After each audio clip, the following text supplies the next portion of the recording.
Next देखिए इसका third part है। थर्ड पार्ट पे वर्ड कॉलेज आ रहा है। कॉलेज में काउंट करो, टोटल आपके पास 7 लेटर्स हैं, तो 7 लेटर्स थे, एन की वैल्यू 7 आ गई।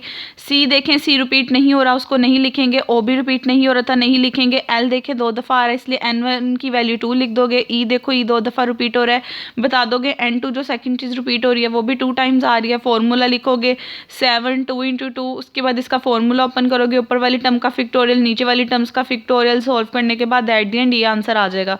बच्चों कैलकुलेटर से डायरेक्ट भी आप लिख सकते हो 7 फैक्टोरियल का आंसर क्या है, 2 फैक्टोरियल का आंसर क्या है। ठीक है, उसके बाद नेक्स्ट देखें, इसी क्वेश्चन का 4 पार्ट है। 4 पार्ट में भी आपको एक वर्ड दे दिया गया हुआ है। उस पार्ट में आप टोटल उसके नंबर ऑफ लेटर्स काउंट करोगे, वो 10 होंगे। एन की वैल्यू 10 लिखी। उसके बाद देखो 1 बाय 1 जो चीज़ रिपीट हो रही हो, आर रिपीट नहीं हो रहा, यू रिपीट नहीं हो रहा, के रिपीट नहीं हो रहा, एच आपके पास 2 टाइम रिपीट हो रहा था, 2 लिख दिया। इसी तरह एस रिपीट नहीं हो रहा, ए आपके पास 2 टाइम रिपीट हो रहा था, सेकंड टर्म बता दी 2। एन और डी भी रिपीट नहीं हो रहा। जो जो टर्म रिपीट हो रही थी उसके रिस्पेक्ट से देखा 2 टर्म्स थी, तो N1 N2 लिखोगे। एन की जगह उसकी वैल्यू पुट की, दोनों एलिमेंट की जगह उसकी वैल्यू पुट की, फिक्टोरियल्स का फॉर्मूला खोला और एट द एंड सॉल्व करके बता दिया। इसी तरह क्वेश्चन नंबर 5 है। क्वेश्चन नंबर 5 में वर्ड सक्सेस दिया हुआ था। इसमें देखिए आपने टोटल आपके पास 7 अल्फ़ाबेट्स आ रहे थे, टोटल अमाउंट 7 लिखी। एस आपके पास देखिए पहला एलिमेंट 3 दफ़ा रिपीट हो रहा है, तो N1 की वैल्यू 3 आ गई। यू रिपीट नहीं हो रहा, उसको इग्नोर करोगे। सी 2 टाइम रिपीट हो रहा है, तो N2 बता दिया 2 आ रहा है। फिर उसके रिस्पेक्ट से नंबर ऑफ अरेंजमेंट का फॉर्मूला लगाया, टोटल टर्म ऊपर, जो जितनी दफ़ा चीज़ रिपीट हो रही थी वो नीचे, फिक्टोरियल्स ओपन किए, उसके बाद सॉल्व किया कैलकुलेटर से। बच्चों आपने सॉल्व करने के बाद बता दिया एट द एंड इसका आंसर क्या आ रहा है।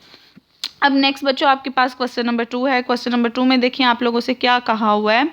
How many arrangements of the letters of the word attacked can be made if each arrangements begin with C and end with के।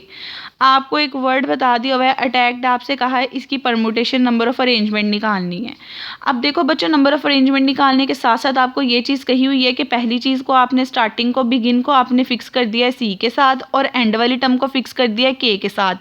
जब भी किसी वर्ड के अरेंजमेंट में कोई वर्ड फिक्स कर दिया हो, जो चीज़ फिक्स कर दी जाती है उसको अब हम काउंट नहीं करते होते, टोटल नंबर ऑफ अरेंजमेंट में से फिक्स की हुई चीज़ निकाल देते हैं।